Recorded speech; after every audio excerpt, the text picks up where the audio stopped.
Hi అండి. Good morning. అందరూ ఏం చేస్తున్నారండి? ఏం టిఫిన్ తయారు చేశారు? నేనైతే వేడి వేడిగా కరకరలాడే కమ్మని దోస తయారు చేశాను. నిన్న వడలు తయారు చేశాను కదండీ! ఆ మినపప్పుతో కొంచెం పిండి మిగిలింది. దానిని చక్కగా ఒక ఫ్రై ప్యాన్‌లో అట్టులాగా వేశాను. కొంచెం ఆయిల్ ఎక్కువగా వేసుకొని మీడియం ఫ్లేమ్‌లో కాల్చుకుంటే సూపర్‌గా ఉంటుందండి. మరి మీరేం టిఫిన్ తిన్నారో కామెంట్ సెక్షన్‌లో తెలియచేయండి.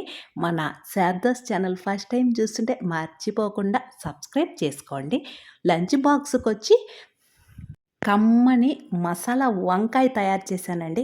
సూపర్‌గా ఉంటుంది. తయారీ విధానం ఆల్రెడీ మన శారదాస్ ఛానల్‌లోనే ఫుల్ వీడియో ఉంది. అవసరం అనుకుంటే చూడండి.